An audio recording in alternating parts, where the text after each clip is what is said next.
আজ 26শে জানুয়ারি 2025 সাল, ভারতের 76তম প্রজাতন্ত্র দিবস।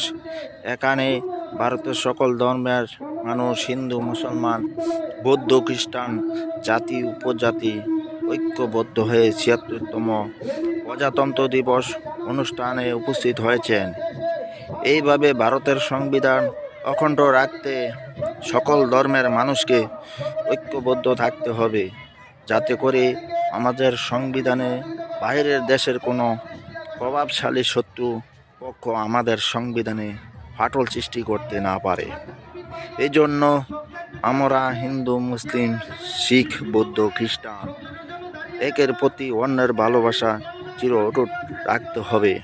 ইতিহাস সাক্ষী দেয় যে ভারতের ঐক্য আন্দোলনে সাধু, সন্ন্যাসী, মোল্লা, মৌলবী একই ছাতার নিচে থেকে ভারত গড়ার স্বপ্ন দেখেছিলেন।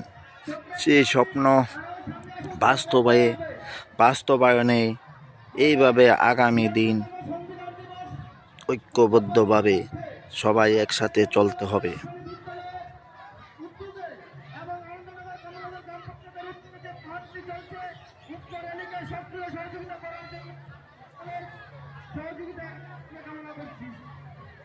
সকলের সহযোগিতা একান্তভাবে কামনা করছি। আমরা যেভাবে র্যালিটাকে সুশৃঙ্খলভাবে এগিয়ে নিয়ে আসছি, আর অল্প একটু সময়ের জন্য সকলের কাছে আবেদন করব, ছাত্রছাত্রী ভাই বোনদের কাছে আবেদন করব।